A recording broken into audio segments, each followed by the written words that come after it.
Okay, check this out. So Anna Kasparian is a reporter for the Young Turks and has progressively gotten like more and more transphobic. The Young Turks is like a somewhat progressive leftist outlet, and a lot of great leftist people work there. But the face of the organization is Cenk Uygur, the owner, and Anna Kasparian, his co-host. So Anna Kasparian a while ago tweeted like, "Don't refer to me as a birthing person. I am a woman," which is already like, that's like J.K. Rowling shit. That's how she started. I don't know. She just like embarrasses herself by clearly not knowing anything and like just repeating uneducated right-wing talking points about trans people, or like opinions that are clearly taken from those talking points. Like she's just misinformed and refuses to acknowledge it or educate herself, which is the baseline of a lot of cis women's transphobia. It's the same thing as J.K. Rowling. You just don't know anything about trans people, so you think it's weird and you refuse to educate yourself. It's one of the more unforgivable kinds of transphobia in my mind, because it's like you have to choose to be this way and you have to make justifications for yourself to be this way. Justifications like, you know, you just don't understand me. I mean, Cenk tweeted... What did he tweet? Look at this. Cenk Uygur tweets a bunch of fucking boring liberal stuff on Twitter and gets owned all the time because his takes are really bad. So someone replied talking about the Benny video on why she left TYT because of her problems with Cenk and Anna. He responded with, 1, she quit, so she is too pure for us. 2, she is an unhinged person who has called me evil, racist, transphobe, and endless other insults, and lied about our private conversation. Wow, what a level-headed person that I could learn and grow from by talking to. Great idea. And then the emoji just seals the deal. He's a lib. He's a lib. He's a lib. So like the first point doesn't make any sense. She quit, so she is too pure for us. I don't even... What does that even mean? It makes it sound like he's saying, well, she didn't consider why we think the way we do about trans people. Also, like, unhinged person who called me evil, racist, transphobe. Like, okay, so your feelings are hurt by someone who worked for you, someone you have power over, and so you're like, I don't want to hear them, they're mean to me. He likes to call lefties purists. It's not even about being a purist. It's just about like not giving into right-wing propaganda that is like so eager to co-opt every person that it can get its hands on. Because Anna's already done it. All it takes is just one fucking time to get ratioed by trans people and it breaks your brain. Oh yeah, she fucking retweeted Destiny, which is like hilarious. You can't even like call yourself a leftist and agree with really anything Destiny says. Marginalized communities, protecting the transgender community is important. However, when you move out of or move far away from making sure that they are not denied housing, making sure that they're not denied healthcare, when you move into like these more fringe areas of like, I mean, there was a story out of the UK this week, blows my mind. There was an LGBTQ group in the UK who suggested that instead of referring to vaginas as vaginas, because it might be offensive to transgender men, you know, one of the potential replacements or substitutes could be bonus hole. Let's go. Bonus hole. Anybody got any bonus hole for me? God. Bonus hole. So Anna in that clip is literally talking about like fringe policies that don't have any actual impact, that are hurting leftists in the public eye. But instead of actually addressing anything that leftists actually do, she brought up some random bullshit made up story from like, it's like a cancer organization that works with the LGBT Foundation, and it just says bonus hole on it. It's like, it's nothing. No one is going out there being like, guys, we need to stop calling them vaginas and we need to call them bonus holes or it's fucked up. A lot of cis women take their position as cis women, consider trans women an attack on their identity. You can't call a vagina a bonus hole. You can't do that. You can call it a hoo-ha or whatever the fuck like white moms like to call it, but you can't call it a bonus hole because that means it's like, you know, it's trans or whatever, it's woke. The same kinds of rationales for this logic are the same kinds of rationales that Ben Shapiro and Matt Walsh use to disregard and hurt trans people. To like spread this kind of misinformation, never challenging it, like while having trans people work for you. That's crazy. Coochie is out. Bonus hole is in. Yeah, it's erasing women to use bonus hole. Anna's original controversy came from when she tweeted about not calling women birthing people. Don't call them birthing people, because that's like women erasure. I mean, you're never gonna believe, but it's not. Bonus whole agenda. There's just no reason to say this completely unprompted out of nowhere. This just tells me you're consuming right-wing propaganda. I'm a woman. Please don't ever refer to me as a person with a uterus, birthing person, or person who menstruates, which no one's ever referred to her as, ever. Not once. How do people not realize how degrading this is? Birthing person doesn't even count because you're not pregnant or giving birth, so how would you be a birthing person?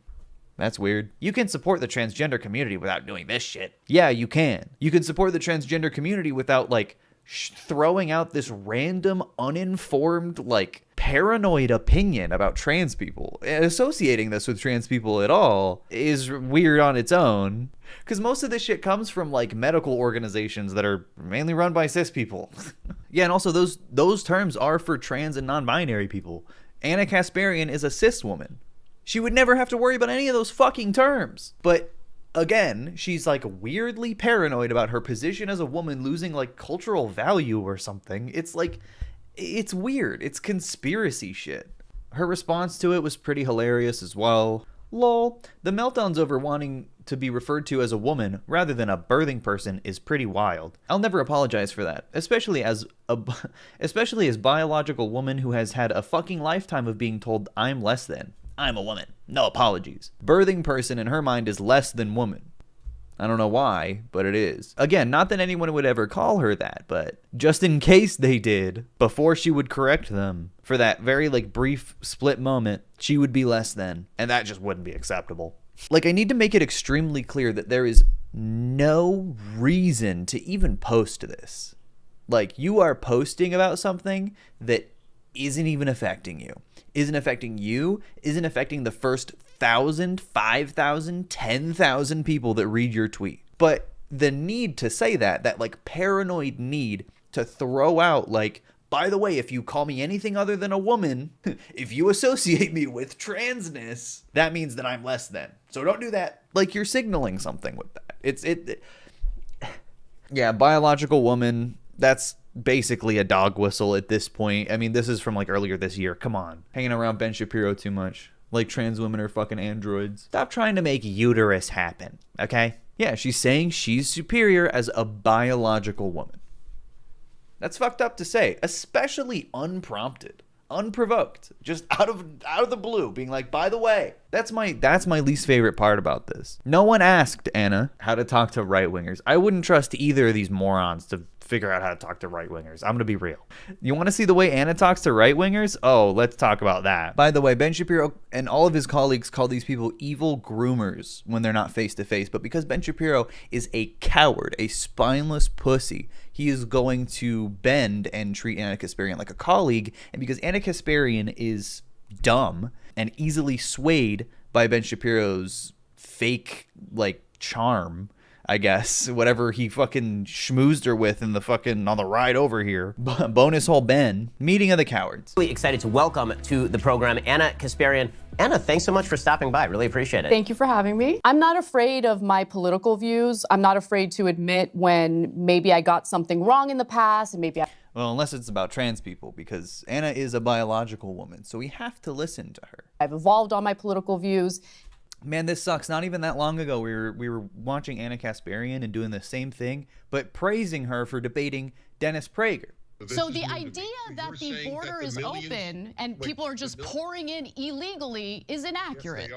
So you see how she like challenged him, and it's a little different than what we're seeing here. Trying to decipher whether a politician is a good guy or a bad guy is nonsense. Are the incentives there to ensure that this elected official is actually going to be honest and work on behalf of his or her constituents? That's the real question. And right now, I think all the incentives are in the wrong place. So what's the number one policy you'd like to see the Democratic Party pursue? You're a legislator now. You've been elected president. What's your first initiative as president of the United States? I think it's really funny that Ben Shapiro's initial, he did not say president at first, he said legislator first. I mean, you couldn't do this unilaterally, but I think one of the main policies that would improve a lot of these other issues that we're talking about is healthcare, single-payer healthcare, or at least, in the very least, in the short term, just reform healthcare to a point where everyone has the coverage they need to get the care they need.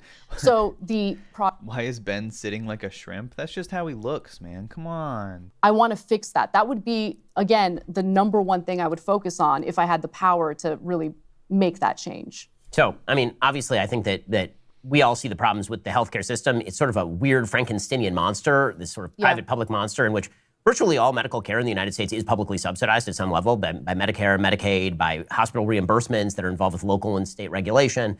The levels of regulatory thickets and the amount of administration, the administrative cost for healthcare in the United States is extraordinary. Yeah. It's extraordinary. And I think that it's extraordinary because fucking private companies are able to charge whatever they want because there's no limits, there's no caps, there's no regulation on how much pills should cost, there's no regulation on what you can charge for a service fee. The big problem with healthcare is that it's such a thicket now that no matter which side you come at it from, you are going to get wrecked for even poking a stick into it. Right, the minute you poke a stick at it, ooze comes out. Because if you come at it from my side of the aisle, which is it needs more privatization, we should get rid of the... That is heinous. Saying that Medicare needs more privatization is like saying more people should die. More people should have more barriers for healthcare that they need. If you're working at a place that you might despise and you want to move on, or maybe you want to... Why is Anna focusing so much on what they agree on? You just said, we agree that tying your fucking, your employment to your healthcare is bad. Let me elaborate on what we agree on rather than saying, hey, Ben, what the fuck did you just say about privatizing healthcare, you idiot? I think that's why I would prefer to go back to individual and community-based insurance. Right? This is why the lack of social fabric really is a problem, because in my vision of a perfect healthcare world, essentially because you know your neighbors and you know your community, and you don't want your neighbors to die, your community helps subsidize your healthcare. But I have very serious doubts. What, with like taxes or something? You should like pay healthcare and taxes? Not the rich people though. The rich people shouldn't pay for the healthcare. Your neighbors should pay for your healthcare. What if your neighbor, my neighbor is Jeff Bezos. What about that? You don't want taxes on the rich. Think Anna's going to mention any of this? Doubts about the national community subsidizing healthcare at a large scale, because I don't know that person in New York. I don't know what their habits are. I don't know what incentives they have to engage in the healthcare structure. And you do see a wide variety. Why is Ben treating like paying taxes into healthcare like an investment? Doesn't matter. Just pay your fucking taxes, you idiot. You don't think about this when your taxes go to military budgets. Interesting. Unless it's to Ukraine, which then you can signal how much you love like Russian Nazis or whatever.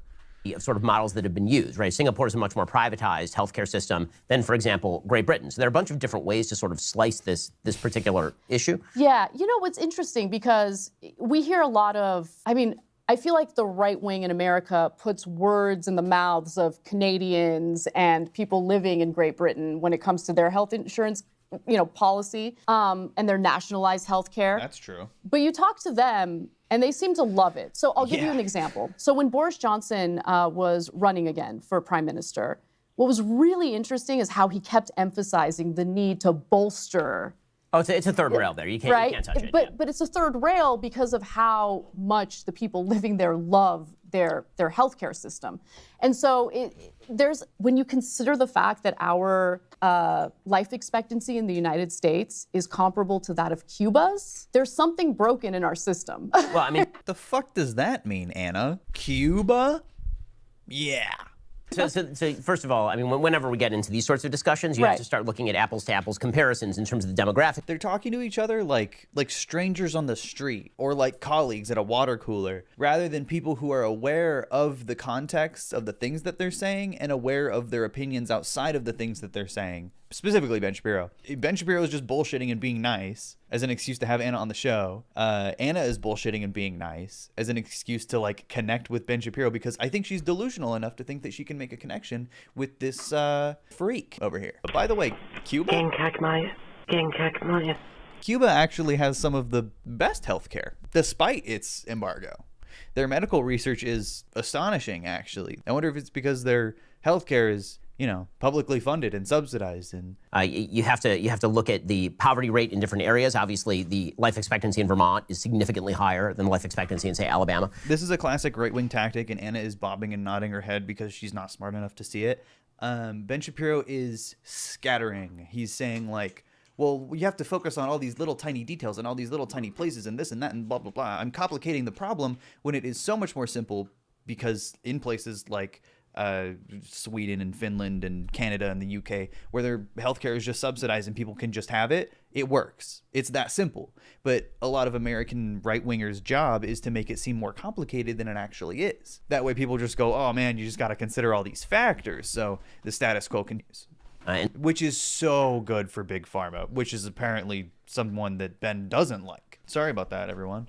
I think YouTube just lagged for a second. I think we're good. YouTube streaming is just the best. We have 340 million people. Cuba's a country of significantly fewer people. Right. So, I mean, all of these, this is why. Oh, yeah. See, Cuba has fewer people in it, and that's why it's fine. And Anna just says right to that. Come on now. That is a wide gap that is not really attributable necessarily to healthcare quality, because, again, the same national system applies. Yeah, healthcare quality. Yeah. So, like, Cuba's healthcare quality is better than America's, is the thing. But because it's a smaller population, who cares? Applies to both Vermont and Alabama. So you have to, the United States is also a country of 340 million people. Cuba's a country. Okay, but you were just talking about Vermont and Alabama. How many people do you think live in Cuba? Yeah, Vermont and Alabama are so much smaller than Cuba. What are you talking about? Of significantly fewer people. They don't even know how many, because he's just making a point. He doesn't even know how many people live in Cuba. It's 11 million. Healthcare quality, because, again, the same national system applies to both Vermont and Alabama. Yeah, so the same national system applies to a place with 5 million people, as well as a place with 645,000 people. I think that's fine, because the same national system takes care of 11.2 million people in Cuba, despite the fact that Cuba is under an embargo, and completely unjustifiable, illegal embargo, with public, centralized healthcare.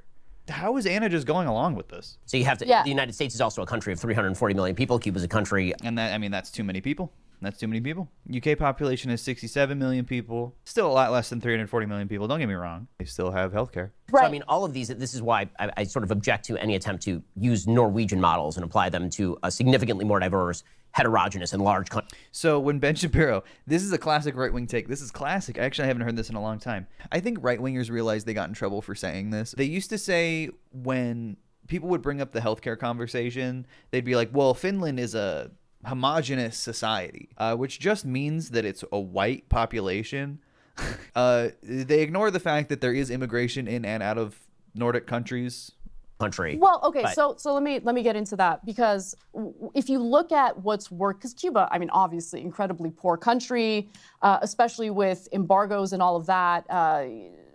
Donald Trump declared it a state sponsor of terror, which led to other countries feeling very uncomfortable doing any business with Cuba. So its healthcare system is severely under-resourced. I'll light it. But what they've done correctly is they've focused most of their energy on preventative care, because preventative care is less costly than just allowing people to get super. Hey, two idiots that don't know anything about healthcare shouldn't be talking about healthcare in this way. Well, let's just do preventative costs because it costs less. No. Neither of you are doctors. Neither of you know anything about medicine. Stop. This is not a productive conversation. Super sick. At that point, you know, whatever illness they have is a lot more costly to deal with.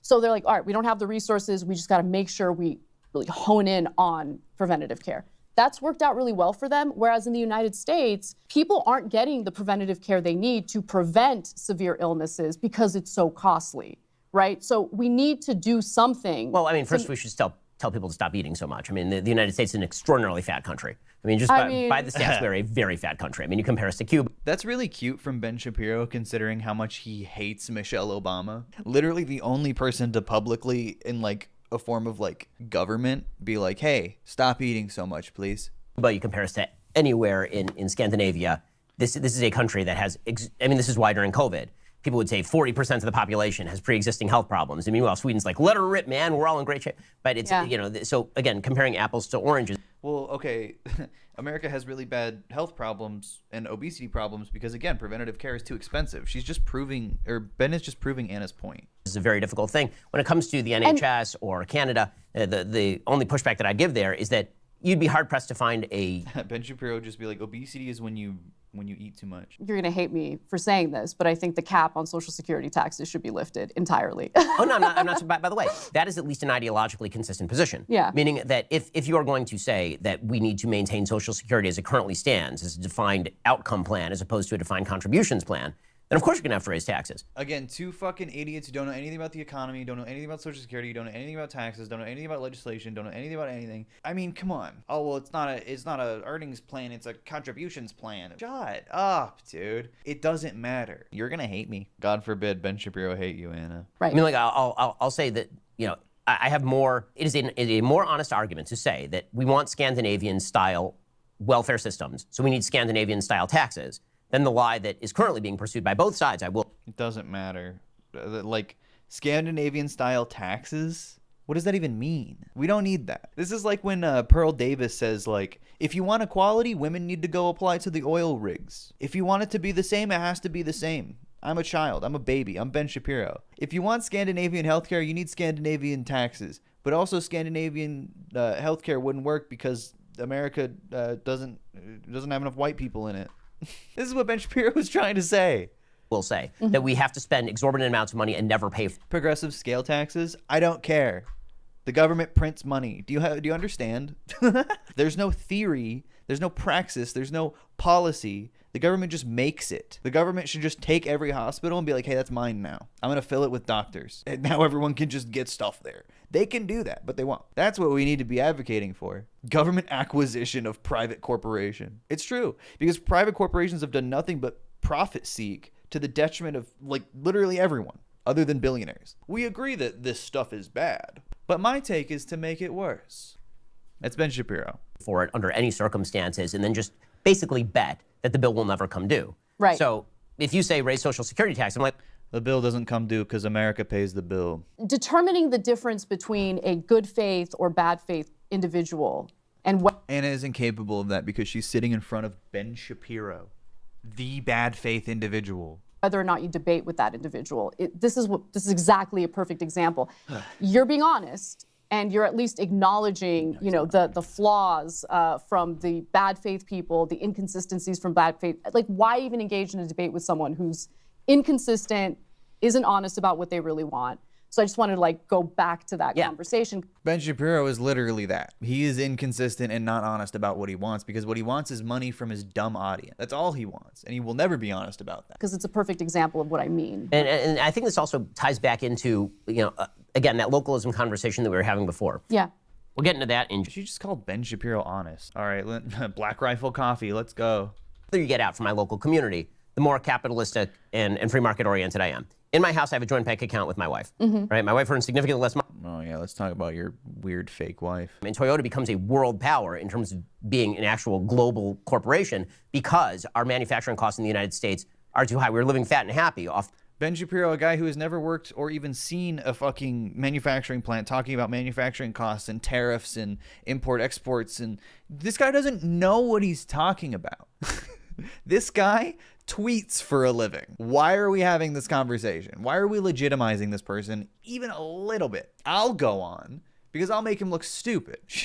Anna's making him look normal. What does that say about her? Quality, because we want more Americans to actually enjoy that slice of the once American dream. I mean, I think we certainly. God, we're talking about American dream. Really? We're like talking about this like fairy tale shit?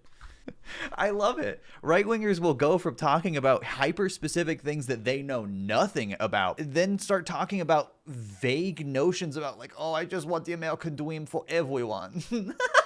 Come on, dude. Grow up. American dream. How we get there is another question. Yeah. And when it comes to housing, I will mention that apartments are way bigger than they were in 1980. Houses are way, way bigger than they were yep. in 1980. The real question, I think, and this is an open question, I think one that people are going to have to decide, is when it comes to inequality, you can essentially... Is Ben Shapiro saying houses are bigger so that justifies like a skyrocketing increase in cost of living in the last 40 years? Like, is that what he's saying? The house should get to cost $1 million. They should cost $1 billion because they're so big now. Also, no one is buying a brand new house. Most of the people that buy houses are buying houses that are built probably in the 20s, especially in California, but houses built in the 70s, houses built in the 80s. Dumb, idiot, not engaging in good faith. He's making stuff up, Anna. Democratic socialism, which you're an advocate for, redistributes things that are already there. Capitalism generates new and better things. And so the balance has always been. It doesn't. I genuinely can't think of anything capitalism has generated other than like baby bottled pop. You guys ever heard of that? This is what capitalism generates. This is innovation, ladies and gentlemen. This, publicly funded technology. Space travel, publicly funded. Nuclear power, publicly funded. Solar power, publicly funded. It's all publicly funded. Medical research, publicly funded or funded through like universities, sometimes through private corporations, but usually they're also subsidized by the government. That's all pretty not capitalist, actually. Baby bottle pop is capitalist. This is innovation. There's nothing like it. I mean, check this out, dude. It's got two sides. So on the top, you get the little nipple from the baby bottle. And then on the bottom, you have crunchy, so you can dip the little nipple. This is how you eat this candy. You dip the little baby nipple in the powder, and then you can dip the little nipple in the crunchy after that. And then the little bottle, the little nipple, you suck all the candy off the nipple that would be like on a bottle, like a nipple. This is what capitalism creates. And how much can you continue to generate new and better things when you are redistributing what's already there? Well, you're not taking into account the financialization of our economy, right, which is completely disconnected from productivity. So what I mean by that is we're now in this age where companies don't even really need to focus on productivity when they can do things like corporate stock buybacks. So, by the way, I agree with a lot of that, Yeah. and one of the things that has generated that is the Fed. Yeah, Ben Shapiro is really against, corporate stock manipulation unless it benefits him or his benefactors. The Fed is a disaster area. Totally agree on that. The massive infusion of tremendous amounts of money and easy credit into the system has led to people doing exactly that. You are 100% right. Not people, corporations. Ben Shapiro thinks that this kind of shit is usable by like undocumented immigrants. Anna's talking about Walmart, like the company. About that. That is true. And we're also seeing that happen within the housing market where you have private equity firms who have taken interest-free money, cheap money, thanks to the Federal Reserve. They're just buying up entire neighborhoods of single-family homes that typically would be purchased by actual families. Again, agree. The Federal Reserve is expending extraordinary resources, and their easy money policies over the course of the last 2 decades have been an absolute. I think it should be illegal for a corporation to own a house. That's a solution. What if it was illegal for a corporation to own a house? They don't need to own a house. They don't live in a house. Absolute disaster for the American economy. And quantitative easing, honestly, started under the Obama administration. So the fury that middle America feels toward Democrats like Obama, I get it. Because after you just got foreclosed on, after all of that heartache that your family experienced in the 2008 economic crash, you see the banks, you see Wall Street, you see the same individuals literally exploit that crisis to become even wealthier. Right, and here's where I think this has always been sort of there were no like bailouts for the people who got foreclosed on. There were only bailouts for corporations. Fascinating divide when it came to, for example, the Tea Party and Occupy Wall Street. So my question always with Occupy Wall Street, which is making some of the same points you're making, is why are you occupying Wall Street? Why aren't you occupying K Street? Like you should be in Washington. I don't understand. Oh my God! Why are you occupying Wall Street? Why don't you occupy these nuts? Let's just talk about shit that's just not what we're talking about anymore. My problem, she's talking about how like corporations were bailed out in the 2008 economic crisis, and then Ben Shapiro's like, Occupy Wall Street? More like Occupy K Street. Yeah, man, this guy's really honest. Why you're going after the people, again, speaking of incentive structures, the people in Wall Street are acting based on an incentive structure. Mm-hmm. That incentive structure is created by the easy money, which is actually being generated by the Treasury Department and the Federal Reserve. One of those things is a thing where you have stock in it. It's called your vote. I mean, those things can be regulated. And like, to a certain degree, he's right that like Wall Street is just doing what it's created for. But like protesting Wall Street is still valid. All those people are fucking freaks. They're still doing those things by choice. Like, come on. And one of those things is a place you do not have stock in it. And that's called Wall Street, unless you actually have stock in the company, in which case you go to the shareholder meeting. So oh my God. It seems to me that the focus... He's spreading it out. You don't get to protest anything unless you have stock in it. Then you can go to the shareholder meeting.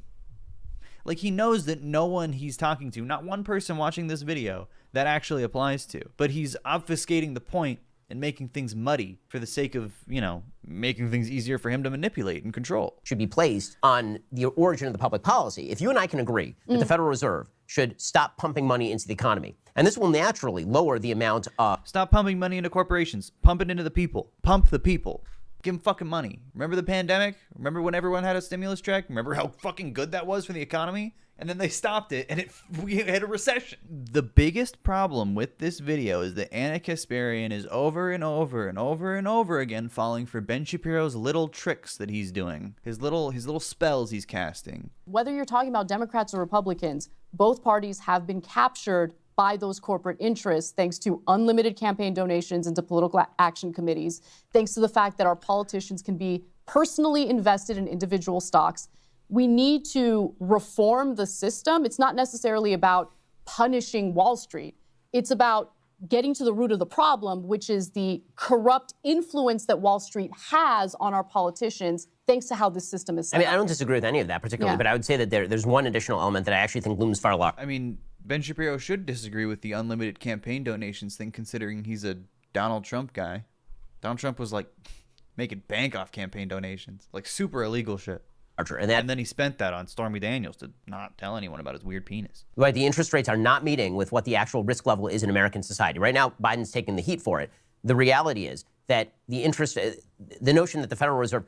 Remember how we were talking about like campaign donations and corruption in politics and how Ben Shapiro couldn't address that because it conflicts with all of his interests as a conservative and a capitalist, so he has to start talking about something else now? Every president is going to have an interest in pumping money into the system. The more money you pump into the system, the more you inflate the GDP. The more you inflate the GDP, the more people have the impression that things are going splendidly. True. The more easy money there is in the system, the more that you do have corporate interests who are backing. All of that's true, but that starts with the amount of control that can be exercised by Washington, which is why, and this is where we'll disagree, I think that Washington should be stripped and castrated, and most of its power should be taken away. And then we don't have to worry about any of this. And all the stuff you want to do at the local level, you can do with your friends. And what I don't want to do at the local level, I can do with my friends. Anna, thank you so much for stopping by. It's really been a pleasure, and hope we can do it again in the future. Thank you. I really appreciated it and enjoyed it. That was awful. And all the comments are like, wow, Anna's so nice. She's not like those crazy leftists. So refreshing to be reminded people can have genuine, good old conversation. Ben Shapiro is constantly like dodging questions and like pretending to know stuff. Like the fact that she's starting to agree with TERFs like fucking J.K. Rowling, who Ben Shapiro defend regularly, isn't a coincidence based on how sociable and how blind she is to a lot of the conservative tricks that Ben Shapiro used.